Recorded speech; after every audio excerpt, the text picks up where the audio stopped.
vamos a hablar ahora y además otro más para seguir con su trabajo de responsabilidad social. Obviamente no les van a decir a los chicos todo lo que yo les voy a explicar en este momento. ARN monocatenario. No, es todo muy sencillo, muy Polaridad simple, positiva. para que ellos puedan entenderlo. Retroviral es la familia que contiene, como ya habíamos visto en alguna otra clase, su genoma es ARN lineal de polaridad positiva envuelto, que les había mencionado incluso que este debería ya comportarse como una ARN mensajero. Sin embargo, codifica el genoma del virus tres enzimas, una de ellas es la transcriptasa reversa o inversa, que la que justamente va a modificar de ser ARN a ser ADN, y también producen una enzima que es una proteasa muy importante porque la secuencia de aminoácidos que van a estar formando proteínas van a ser cadenas tan largas que van a ser fragmentadas en más pequeñas, ya con numeraciones específicas para formar parte de la estructura del virión. O sea que es como que si hubieran cadenas y cadenas de aminoácidos que se van uniendo y las proteasas las van partiendo.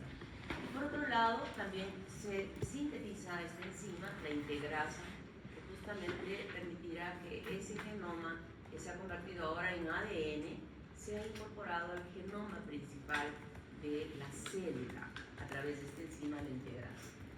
Entonces, los genes que van a codificar son el gen GAP, el gen E y el gen POL.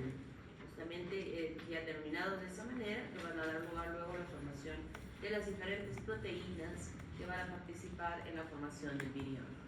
Aquí se distinguen tres familias: oncovirus, espumavirus y lentivirus.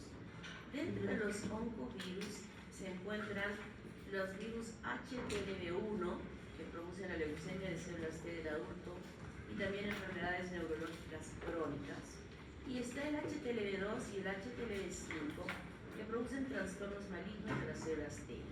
O sea, son oncovirus muy importantes que gracias a Dios no ocasionan, digamos, con muchísima frecuencia estas enfermedades, pero sí están incluidas en el tamizaje de la sangre que se hace a los donantes. O sea, así como dije, se le hace sífilis, también se les hace HTL1, HTLV2 y HTLV2. Y dentro de los lentivirus está el VIH1 y el VIH2, que son absolutamente similares en el desarrollo del SIDA. La diferencia creo que es la ubicación, ¿no? Solo es eso, pero de realidad son casi idénticos. Entonces, esto ya lo habíamos visto en las clases, la estructura del virión, cómo está conformado, por el ARN dentro de la parte más interna, revestida por unas proteínas que son como un core de revestimiento, que es la proteína 24, muy importante. Recuerden, miren dónde está esta proteína 24.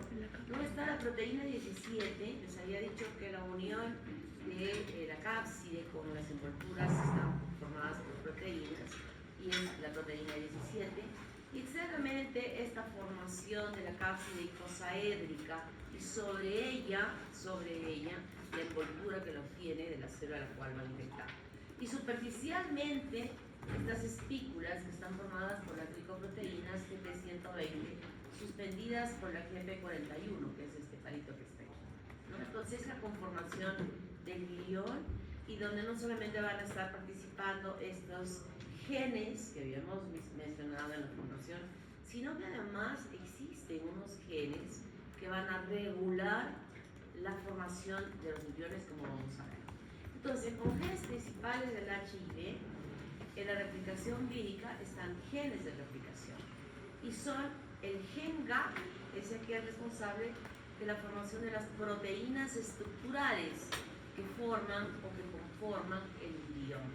Y está la proteína P55, la P17 que la hemos visto, la P24, muy importante es la P24, ya vamos a saber por qué, y la P15.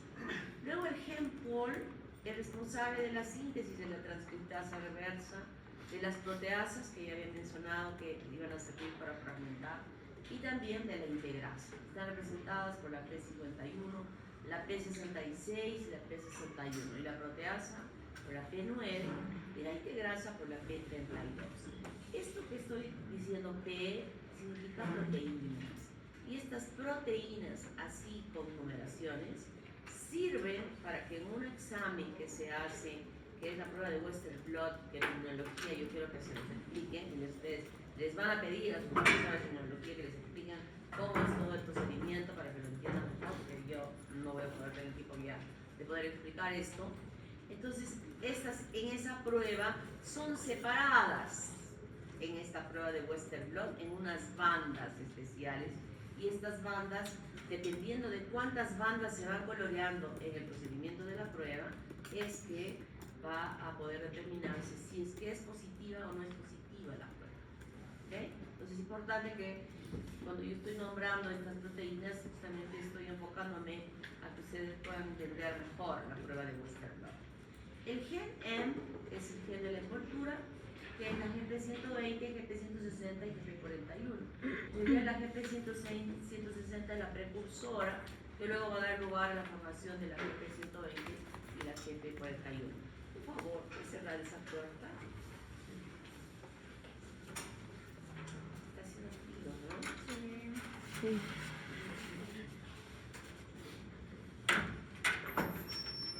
Y el gen LTR promueve, en LTR no es alguien que va a sintetizar alguna proteína o algo, sino va a promover la expresión de los genes en la transcripción, en la regulación de la replicación viral.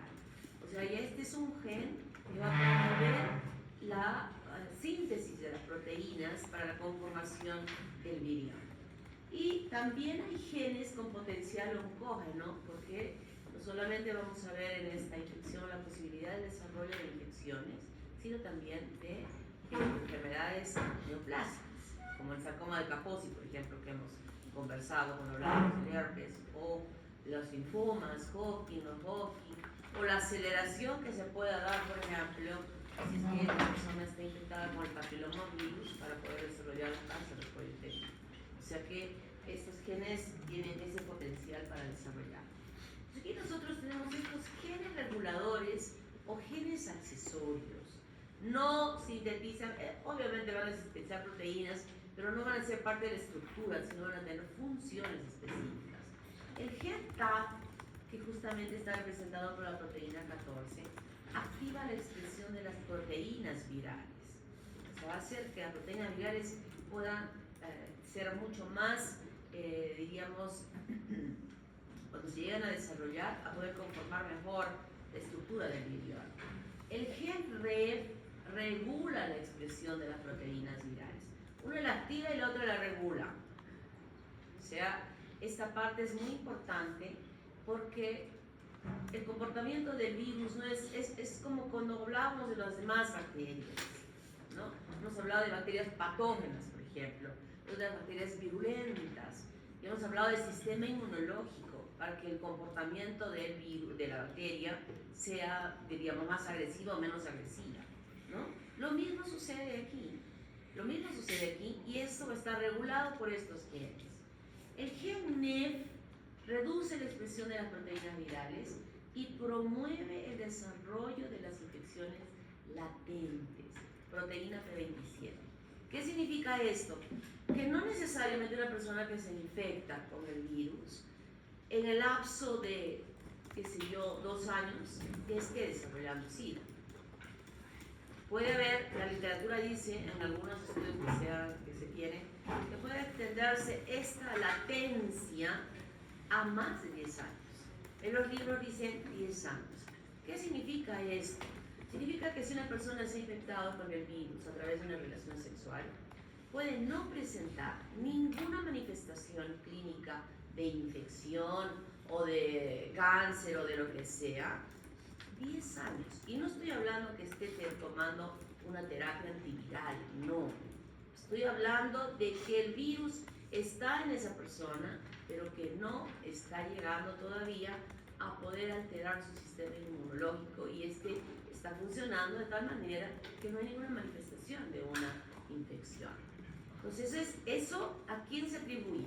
Al gen MER. Si este gen MER hace que suceda eso, esa persona está infectada. Es seropositiva. Se llama seropositiva aquella persona que está infectada con el virus, pero que no traduce ninguna enfermedad. Es aquella persona que ni siquiera sabe que está infectada. ¿No sabe?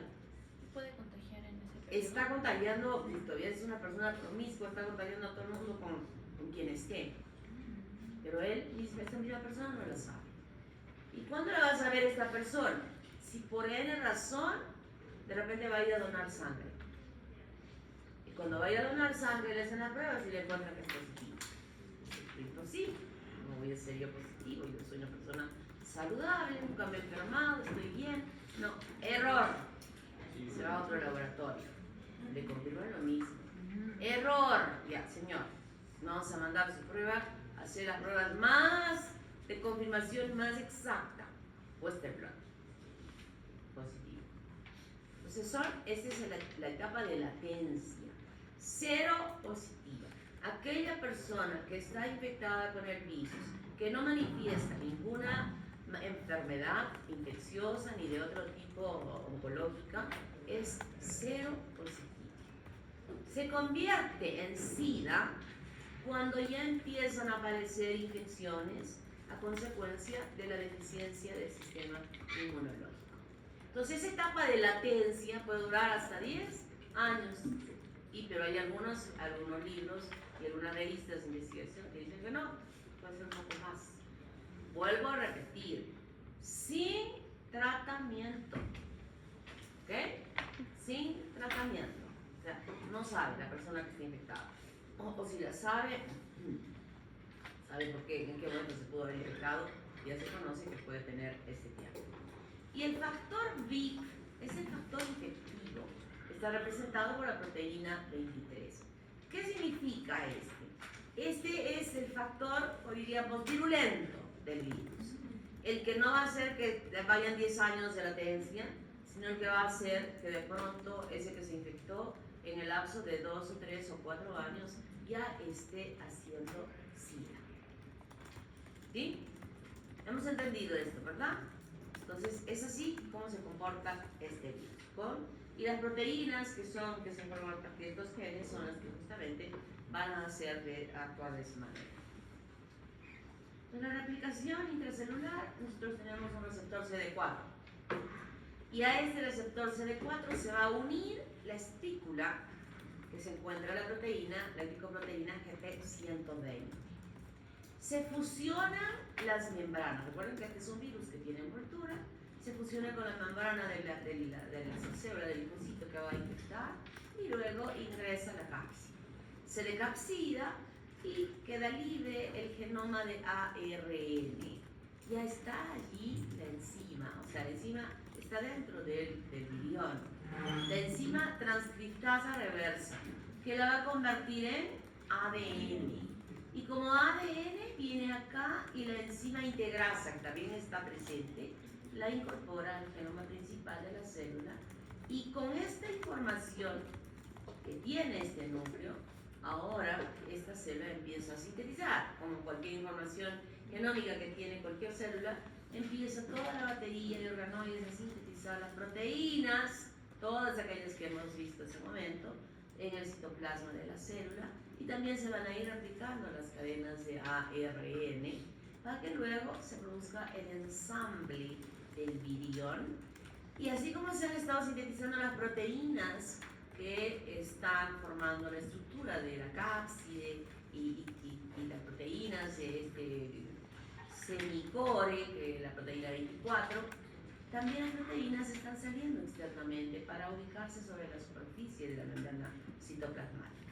Entonces ya se ensambló la cápside con el genoma y las enzimas dentro de ellas, empuja a la membrana citoplasmática ya cubierta por las glicoproteínas y luego es liberada externamente con la fusión misma de la membrana citoplasmática en el borde donde ya está emergiendo, con toda la capacidad de poder infectar nuevas células. Y esta integración del genoma dentro de la célula hace que existan células que tienen toda la información del virión y que están ahí y que están produciendo viriones lentamente.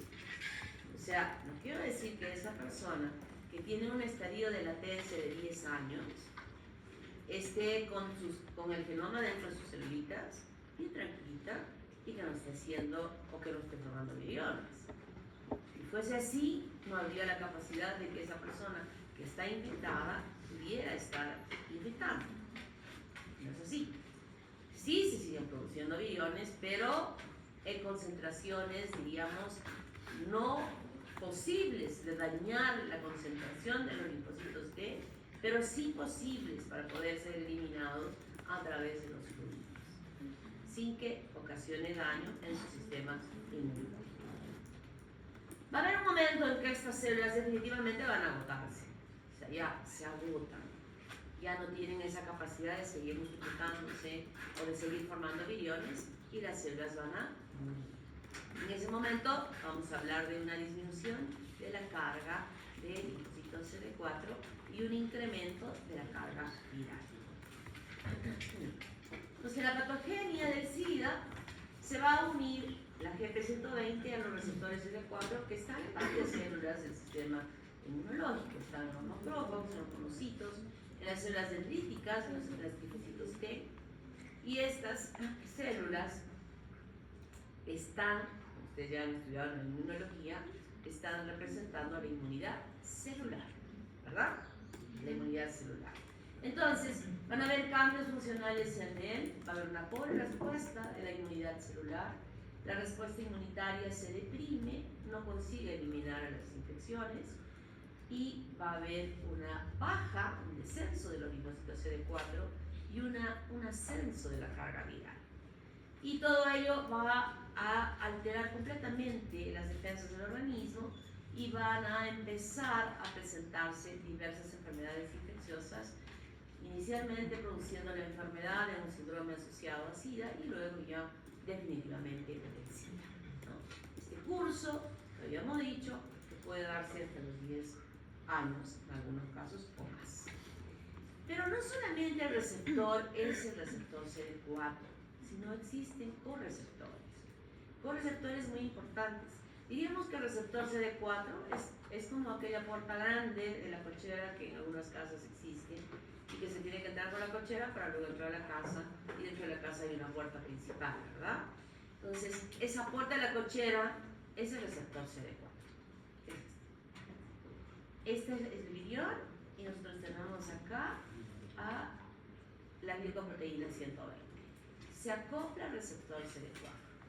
En los monocitos, en los macrófagos, existe un correceptor. O sea, la puerta ya de ingreso a la misma casa es CCR5. Para que recién se permita que el virus pueda ingresar dentro del citoplasma de las células. O sea, que se pueda producir la fusión de las membranas y que ingrese dentro. En el caso de los linfocitos T, exactamente igual, sí está el receptor CD4, pero aquí el correceptor es CXCR4. Y entonces es la puerta chica, que es necesario que se aperture y donde se van a fusionar las membranas y va a permitir el ingreso del virus en el interior de la célula. Dicen que este CXCR4 hace que sea más virulento o más grave porque hace que la cantidad de linfocitos T que son atacados sea mayor, pero igual puede haber una, como que ingrese el virus sin necesidad de este, pero sí se necesita el CCR5. Es muy difícil que pueda ingresar el virus sin que no esté presente el correceptor. ¿Por la agresividad, vale? Es absolutamente necesario que exista el correceptor. Si no está el correceptor, no va a ingresar el virus al citoplasma. O sea, tiene que haber. No es posible. Es como que la casa se metieron en la cochera y no tienen la llave de la puerta principal. O sea, no va a poder entrar por la ventana. Justo complementando eso de que hay fármacos que inhiben que, por ejemplo, que se pegan al receptor y eso impide que el virus pueda... Ahora vamos a hablar sobre eso. Pero generalmente ya es muy tarde cuando empiezan a aplicar los no necesariamente, porque justamente esos virus, esos tratamientos que hoy se emplean, como vamos a ver, son el éxito de lo que hoy sabemos sobre el HIV.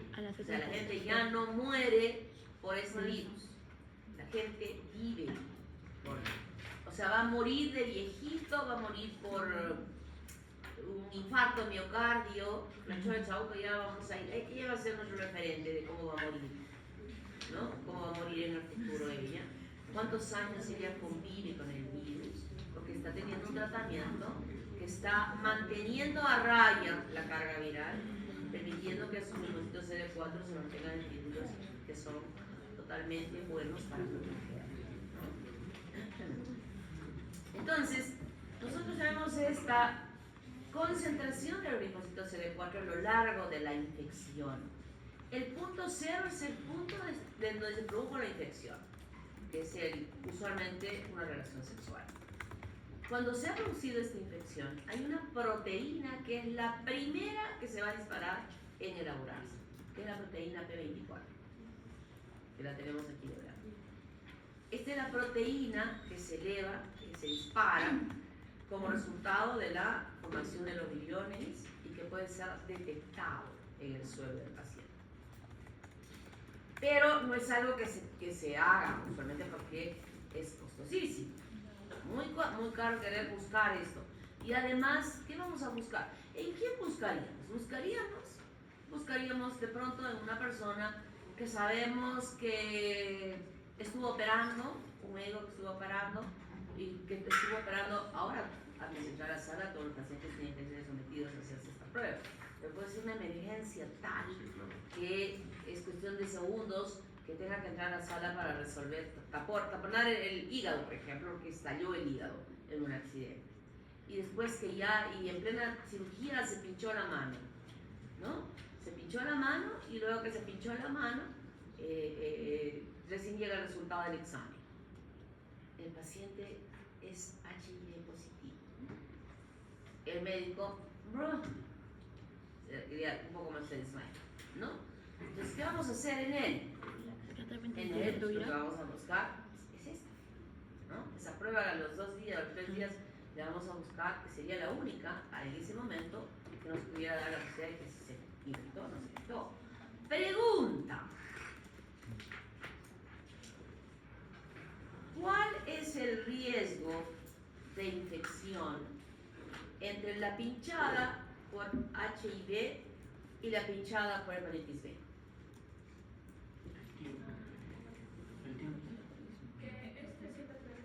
Es 300 veces más posible contagiarse por hepatitis B que por VIH. muy bien. ¿Cómo te llamas, niña?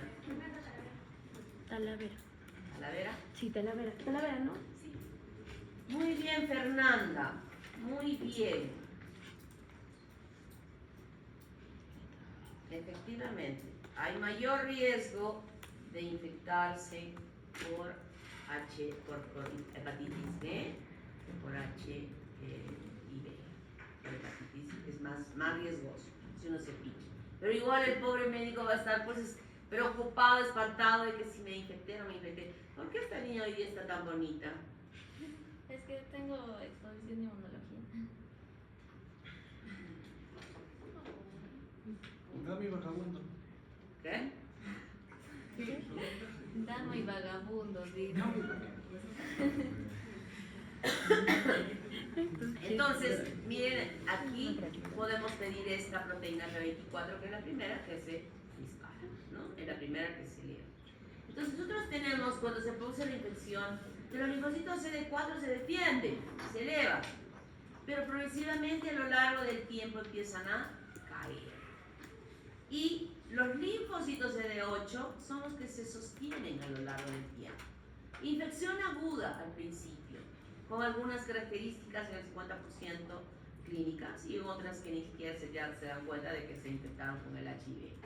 Luego hay una linfadenopatía crónica a lo largo de los años, que ni cuenta se dan, la gente no se está examinando sus axilas ni su ingle para ver si tiene algún ganglio crecido ni nada. Pasa, está pasando el tiempo, está infectado y no pasa nada. Luego van a venir algunas infecciones subclínicas. ¿Subclínica qué significa? Que no se ve, que no se siente, ¿verdad? Pero por ahí están. Luego ya empiezan a aparecer, cuando ya va cayendo más incluso, las infecciones a nivel de las mucosas y de la piel. Hasta que finalmente, cuando caen también los linfocitos CD8, ya vienen las manifestaciones del SIDA a lo largo de los meses y los años. Y aquí deriva el tipo de riesgo. Los exámenes de laboratorio que nosotros pedimos en el laboratorio para saber si una persona está o no está infectada con el virus del HIV es buscar los anticuerpos contra la GP120. Y los anticuerpos, miren, esto de azul son los anticuerpos. Aquí es el punto cero, ya sabemos que quien se elevó fue la proteína 24. Pero hay un lapso de tiempo que la literatura dice 1 mes, 2 meses, donde recién después de que se ha producido la infección empieza a aparecer los anticuerpos que pueden ser dosados a través de las diferentes pruebas de laboratorio que existen. Recién. A este tiempo se llama ventana de negatividad. Peligrosísima. Peligrosísima. Y les voy a contar que hace algunos años en el Hospital del Niño, de pronto habían nacido como 10 niños y tuvieron el requerimiento de que se les pusiera sangre. Y los niños recién nacidos, la sangre que se les pone pues, es 10 centímetros cúbicos, 15 centímetros cúbicos, o sea, son cantidades pequeñísimas. No se les pone una unidad, la unidad que tiene 500 mililitros de sangre, o sea que de una unidad se fue aplicando, ¿no? Los niños salieron ya del hospital y empezaron a regresar las mamás con sus niños porque los niños empezaron a estar presentando enfermedades infecciosas. Mal, el otro niñito mal, el otro niñito mal. Qué raro, estos niñitos nacieron aquí en el hospital en tal fecha. Empezaron en el estudio epidemiológico. ¿Y qué de común tienen estos niñitos que tienen las mismas? Antes de ello, ya por las características clínicas que presentaban, decían, este es un SIDA pediátrico. Entonces, examen a todos los papás. Todititos los papás, limpios. Cero, o sea, estaban sin ser, no eran positivos para HIV.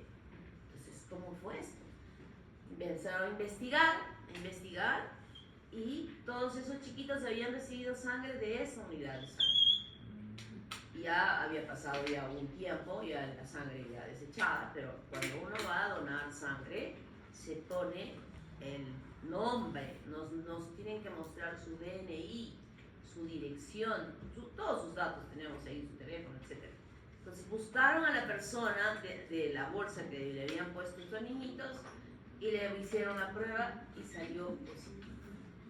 Cuando le hicieron la primera vez, era una prueba negativa, estaba en su ventana de negatividad. Y ojo, esto es un riesgo, ojito.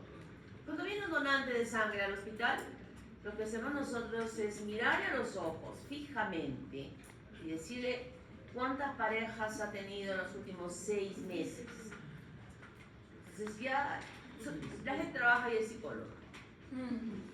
Si pestañeas, si volteas, si hace, no, este está mintiendo, todavía dice, soy fiel, casado, solo tengo relaciones con mi esposo, ¿no? Tienes que ver a los hombres.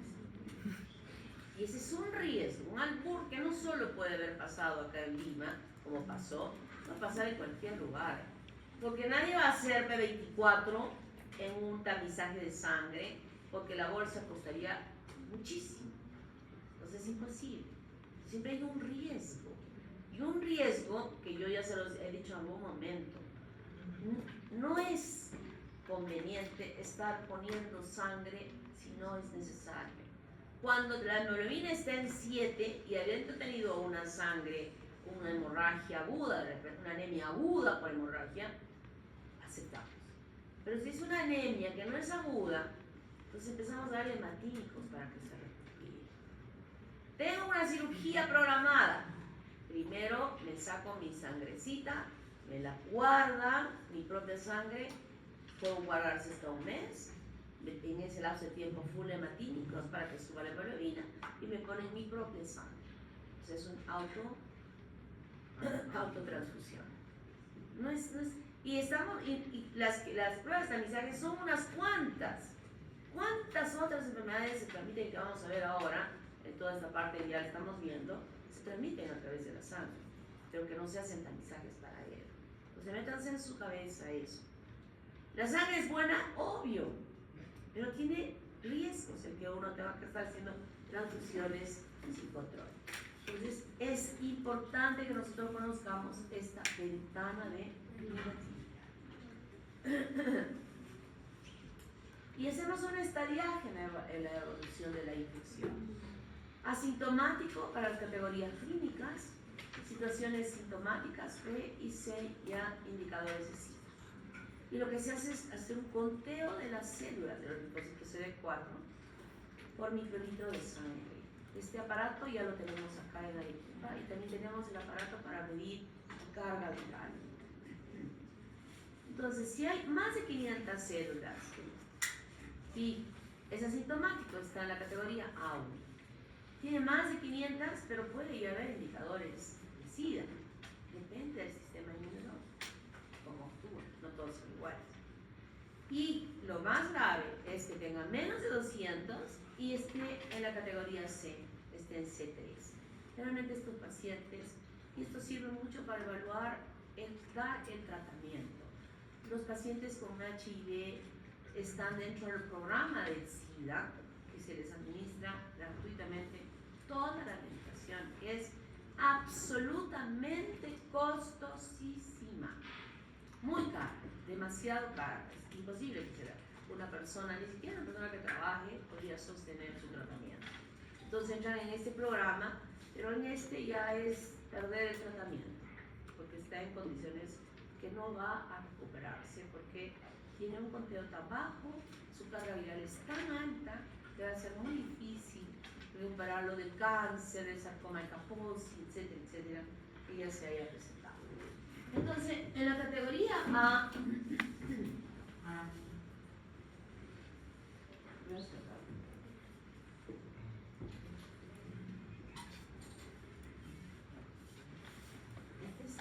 este es la Dana de Arequipa.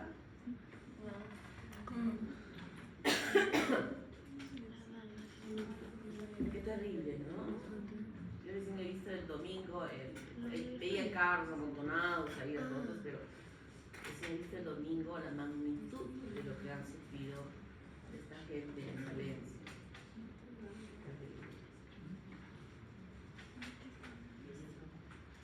Entonces, en la categoría A están los pacientes en infección aguda o asintomáticos. Como dije, muchos que se infectan ni siquiera se dan cuenta que se han infectado. En la categoría B hay fiebre, diarrea menor a un mes, y esta diarrea se va al laboratorio, se hace los exámenes y no se encuentra nada, y sigue con diarrea, y sigue con diarrea. Entonces, eso hace que esta es una consulta usual. Y una consulta usual de que no encontramos nada en las heces, algo infeccioso o algo, entonces ya también el médico va a decir, hagamos una prueba de HIV. Van a ser situaciones anormales que nos hacen pensar nosotros para solicitar un examen de HIV. Leucoplaquia peyosa, ¿se acuerdan, verdad? Producida por el virus de la Epstein-Barr. Púrpura, neuropatías, displasia cervical, enfermedad pélvica, esta displasia cervical con fácil evolución posterior, está presente el papilomavirus, a que haga un cáncer de polipenino después. Enfermedad pélvica inflamatoria, candidiasis oral o genital, esto ya es, en el bebito que viene con candidiasis no vamos a pensar, ¿no? En primera instancia. Pero que me venga un joven de 20 años con la cándida en la boca, tenemos que pedirle permiso. Ojo, chicos, aquí no es que yo le pueda decir, señor, se hace este hemograma. No, cuando le vamos a indicar a una persona que queremos investigar si tiene HIV o no, hay que hacerle firmar. Legalmente nos pueden denunciar si es que nosotros hacemos eso. Claro, cuando van a donar sangre sí o sí, Ya, ellos firman ahí y están aceptando que les vamos a hacer todos los exámenes. Pero cuando no es así, cuando yo estoy sospechando, le tengo que explicar y le tienen que firmar. Ojo, cuidado que se vayan a meter en problemas. No es muy sencillo. Herpes zóster, ya lo había comentado, ¿verdad? Un joven que venga con estas lesiones puede ser, lo primero que vamos a pensar, que puede estar infectado. ¿Qué otras causas más pueden dar herpes zóster? El estrés. El estrés, muy bien. ¿Qué más? La inmunodeficiencia. La inmunodeficiencia, en el caso de que sea de HIV. ¿Qué más? Exceso de glucocorticoides. Puede ser, Diabetes crónica. puede ser 20 años. Enfermedades sexuales, o sea, una infección sexual.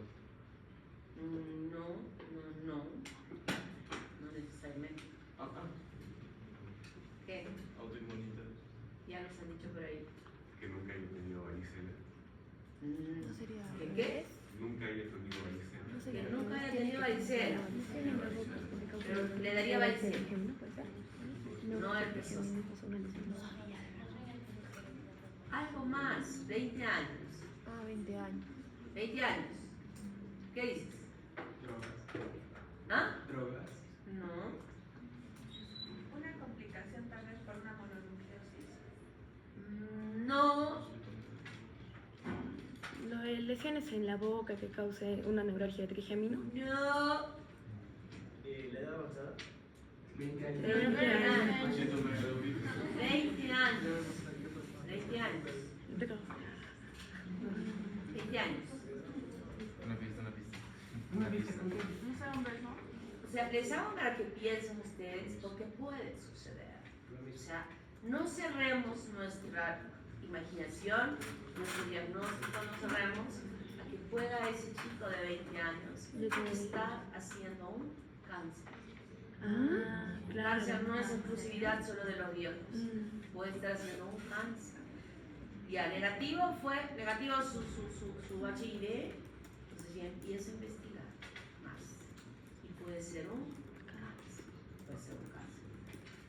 Categoría C, neumonía, sepsis bacteriana, TBC, toxoplasmosis, criptococosis, esomosiliano, histoplasmosis también vamos a estudiar. Y hemos visto cuando hablábamos de tuberculosis la asociación que existe entre el HIV y la tuberculosis, ¿verdad?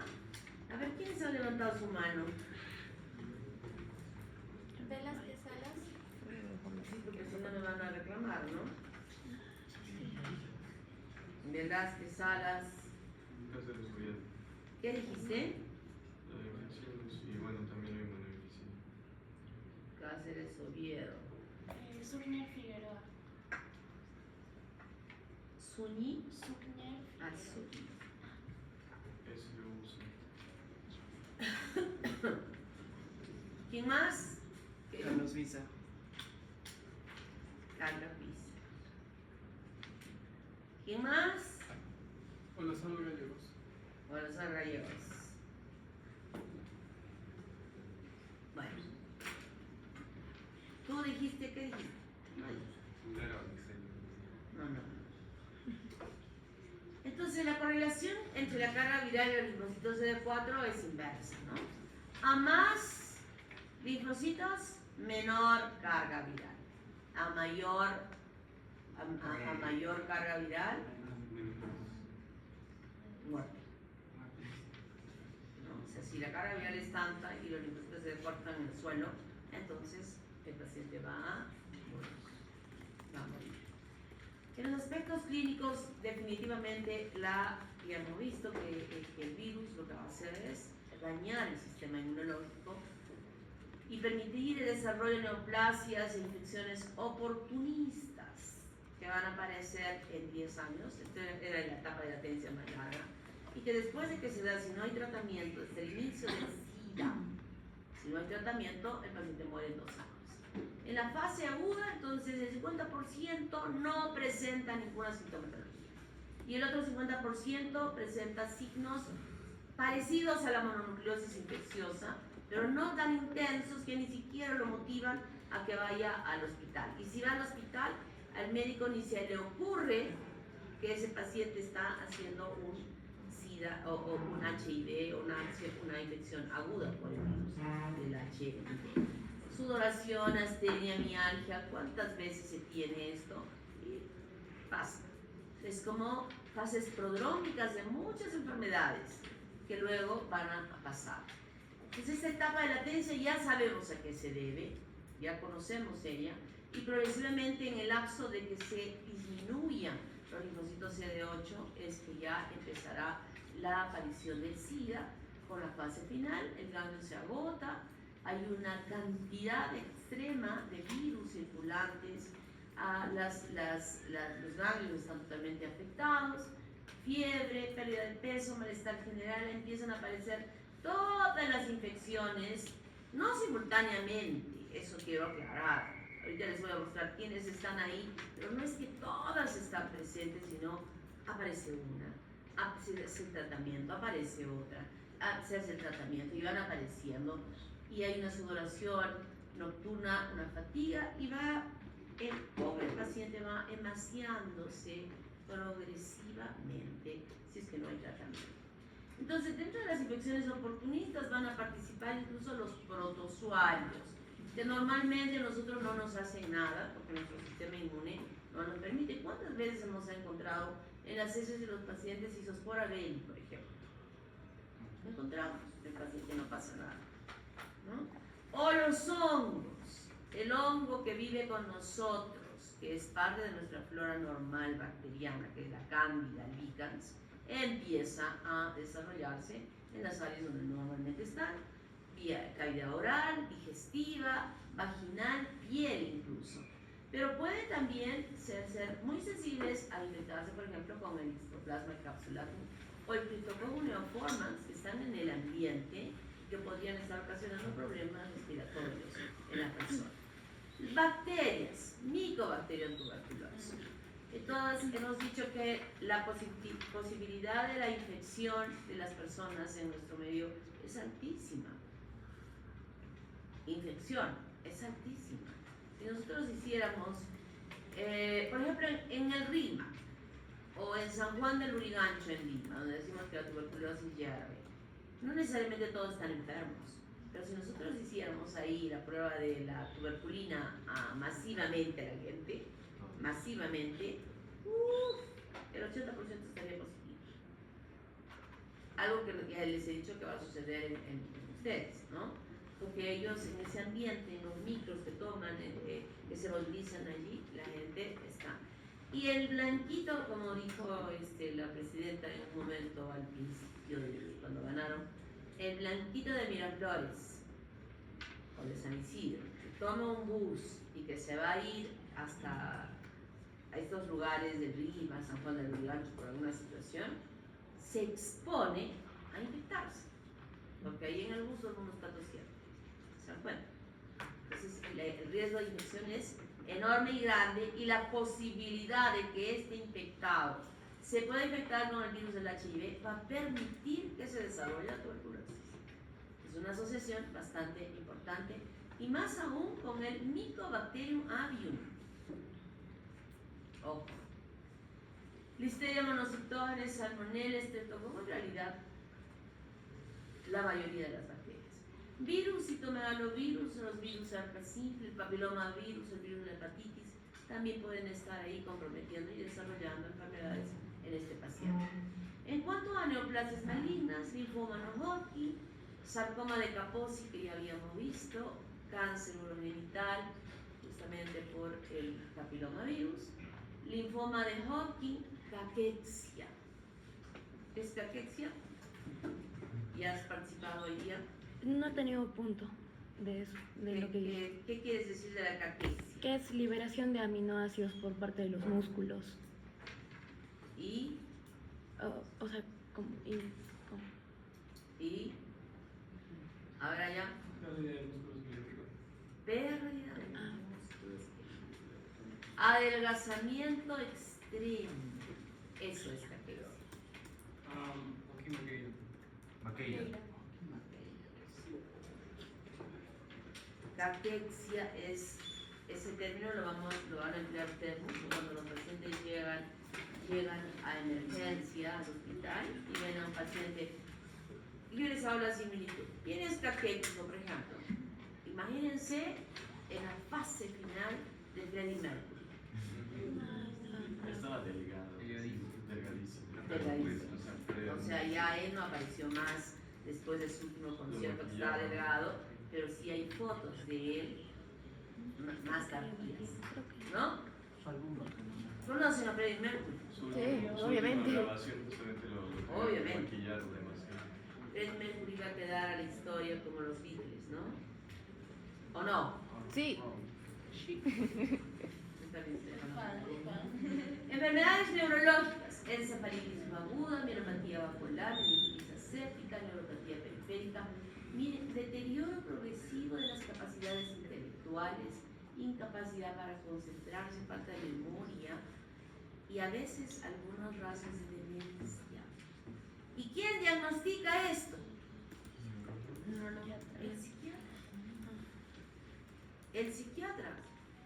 Un buen psiquiatra, uno que fue buen estudiante, que le gustó mucho el estudio, que no solamente, a veces los especialistas están así, ¿no?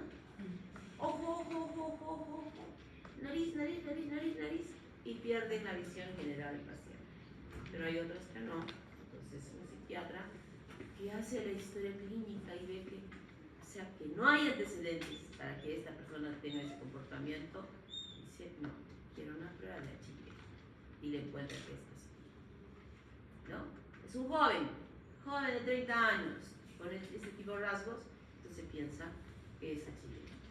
SIDA pediátrico, neumonitis intersticial linfoide, neumonía, linfodenopatía generalizada, septicemia, bacteriana, hepatología. Miren, estos niños que les contaba del hospital del niño, tuvieron todo esto, empezaron a presentar esto.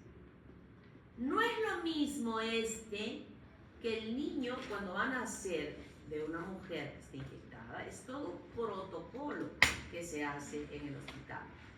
Los guantes, la ropa de quienes van a atender, todo es especial. El niño va a nacer por vía cesárea para que no haya riesgo de infección. Y en la cirugía se tiene el máximo cuidado de no contaminar con la sangre de la madre a ese niño, para evitar justamente este SIDA pediátrico. La otra cosa es que haya pasado verticalmente de la madre al niño y que eso se tiene que evitar. Así como habíamos dicho en cuanto a la sífilis, que se tenía que hacer el examen, etc. Y en ese mismo momento muchos de ustedes dijeron también HIV se le tiene que controlar. Y para ello hacemos la prevención, para evitar que suceda esta transmisión vertical. Y para evitar este SIDA pediátrico, el cuidado extremo en el momento del parto. Sarcoidosis facial.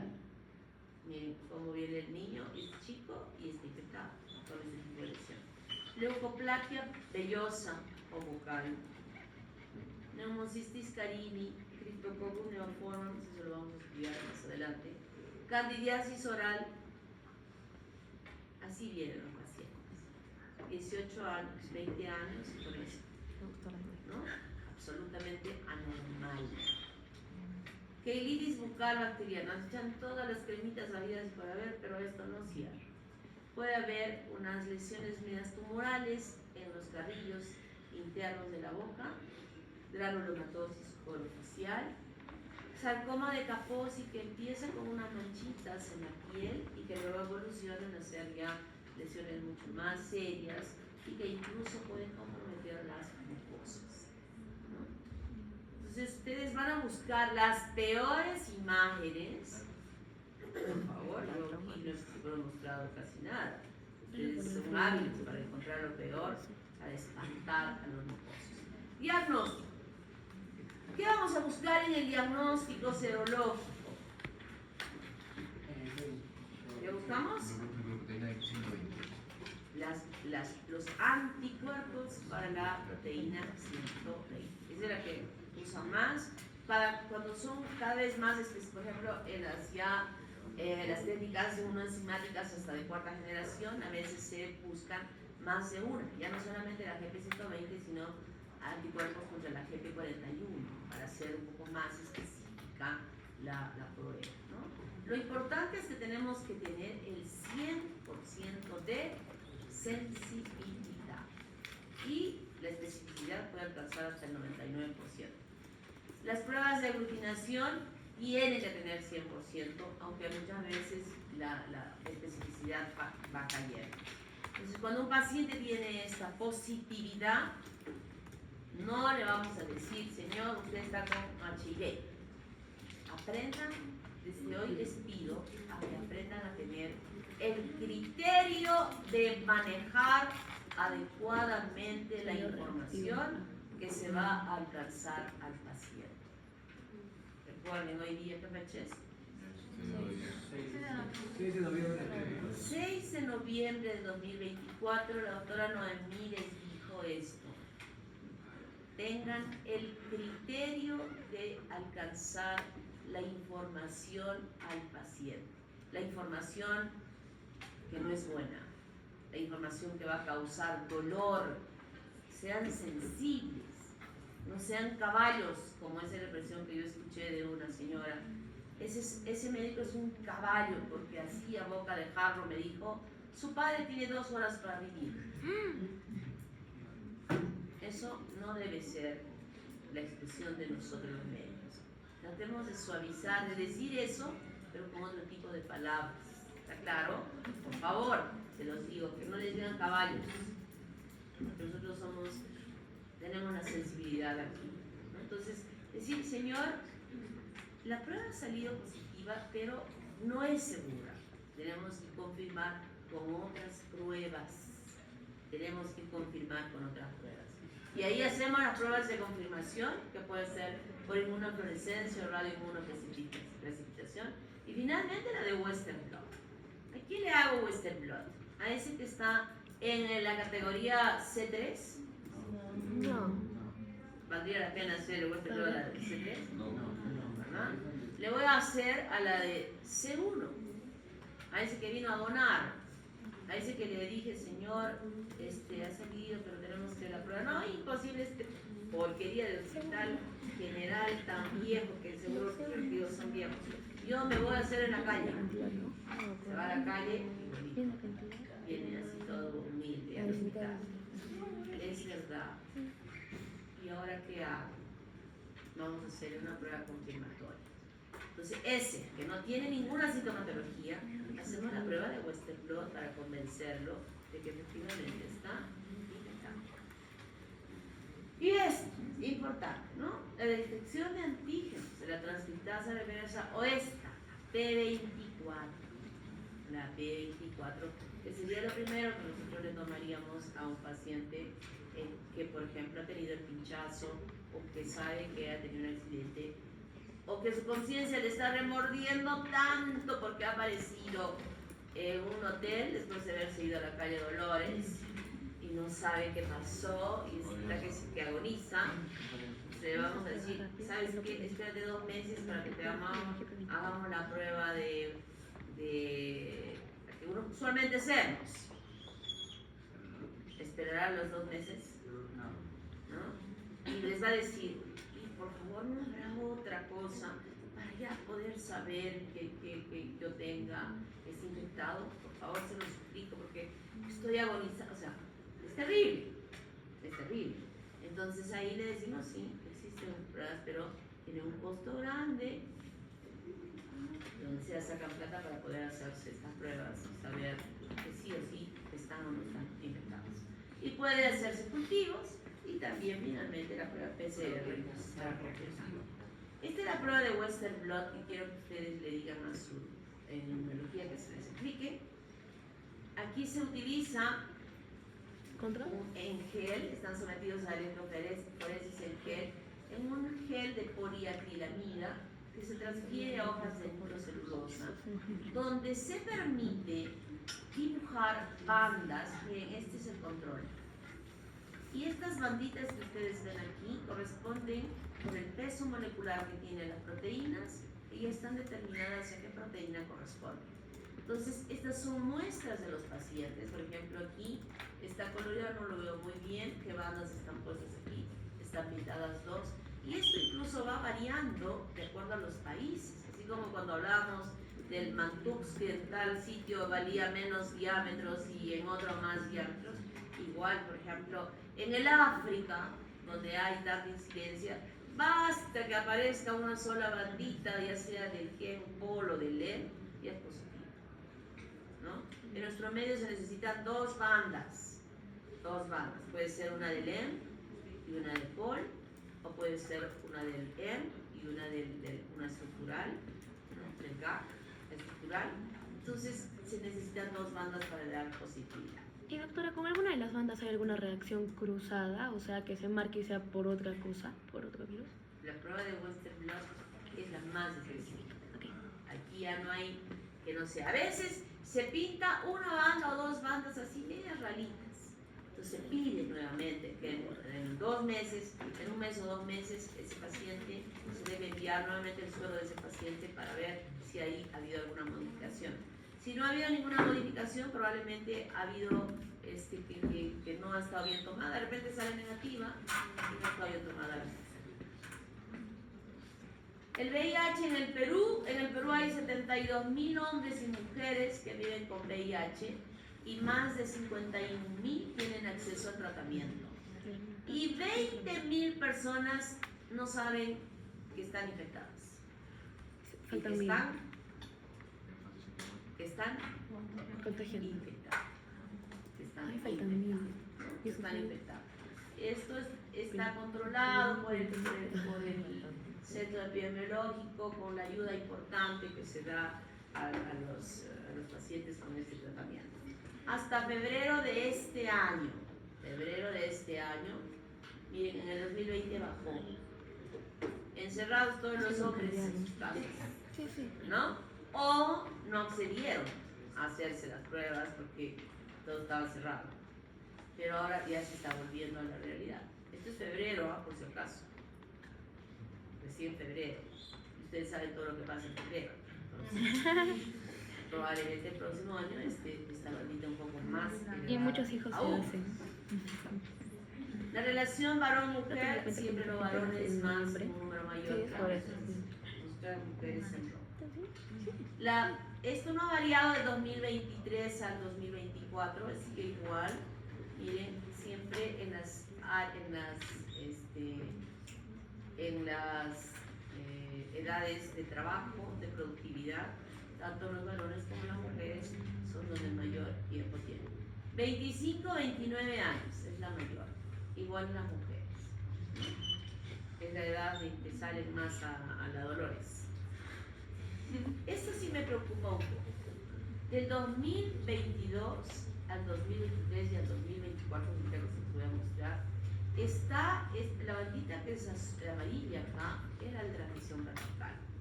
0.4, 0.47, 0.81 para el 2024, la información que se tiene. O sea, ha subido casi el doble. Es 0.8, ¿pero qué es eso? Va subiendo. Esto significa que nuestros sistemas de salud no están funcionando bien en la promoción de la salud de las mujeres gestantes. O sea, de que vayan y digan, hacer las pruebas, qué pruebas tiene para evitar que ellas puedan desarrollar y administrarles la droga necesaria para evitar que estos niños puedan tener una transmisión vertical. Casos de infección entre los hombres, VIH entre los hombres, esta azul, relación de sexo entre hombres, sexo con mujeres y sexo con ambos sexos, bisexuales. Bien, y sigue, siempre los que son más riesgo de tener relaciones son ellos, ¿no? Los que son homosexuales. O sea, los homosexuales no son muy fieles, que digamos. Y en las mujeres es sexo con hombres, o sea, lo normal, eso es una relación heterosexual, pero también aparece aquí con mujeres, o sea, en las lesbianas. Hay riesgo de que Arequipa está aquí, no es que esté en tercer lugar, esto está ordenado por alfabéticamente. Pero iba a llegar tú. Con VIH en el 2020, 153. En el 2023, 277. No quiere decir que el 2024 sea cero. Recién se va a hacer los estudios, ¿no? En el SIDA, 34 el 21, 104 el 22 y 53 acá. Yo no sé si se murieron o se fueron a vivir a Lima, porque se supone que están recibiendo el tratamiento y no deberían haber muerto, ¿verdad? Pero quien se lleva de encuentro, pues definitivamente es Lima.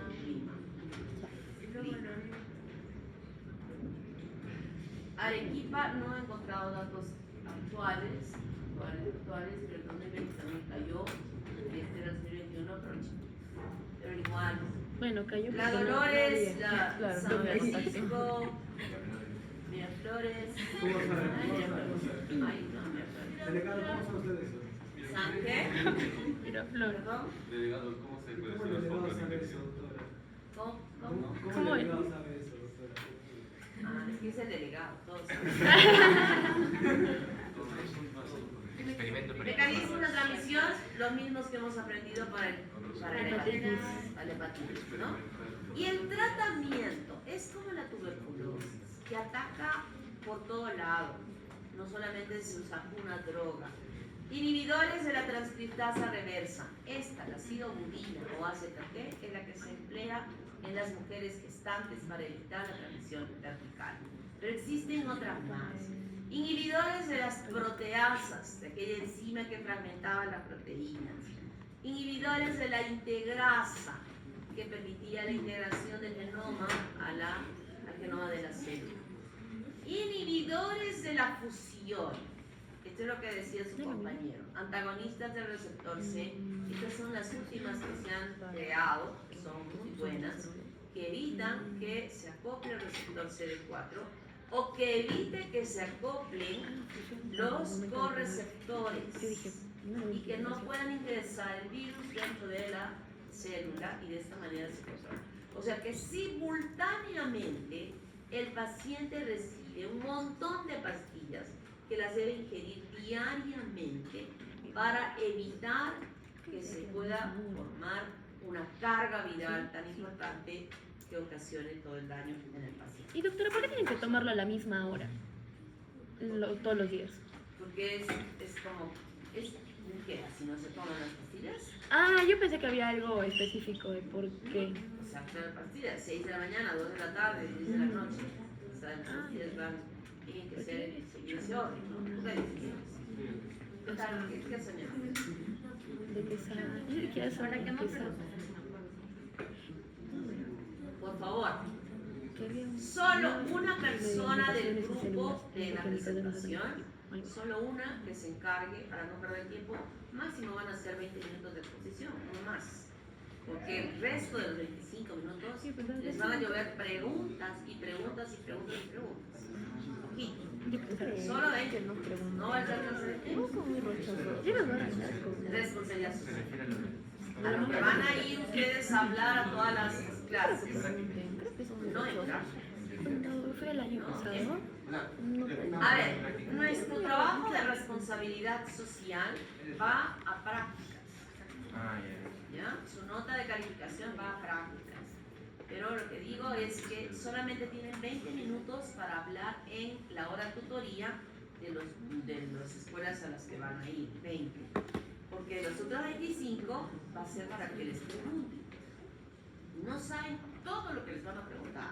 Por eso su profesor tiene que estar ahí, su profesor de práctica tiene que estar ahí, porque a veces los veo yo con una cara que me miran así, y yo como diciendo, "Pero, ¿qué voy a contestar?" Ahí entramos a contestar, que ya veo caras de angustia, porque hacen unas preguntas terribles, a veces terribles. Entonces, una sola persona va a encargarse de decir la prevención. ¿Cuál es la primera diapositiva de la prevención? Abstinencia. Abstinencia. Sexo seguro. Y después ya vienen todos estos elementos que ustedes tienen que recomendar a los chiquitos. Hablen mucho de esto también, ¿eh? Aparte de los preservativos, la promiscuidad, importante, no la practiquen. Esto de los tatuajes y los piercing, recomienden que si les gusta hacer, tengan la certeza de que estén aperturando sobres nuevos de las agujas que se van a emplear. Hay que recomendar eso porque a veces por pagar menos se van donde sea y ahí pueden infectarse. Aunque estos Así es que ya saben. Sí, a los bebitos. A los bebitos en el hospital, por ejemplo, les cobran así. Sí, digo, yo ¿Quién me ha aplaudido?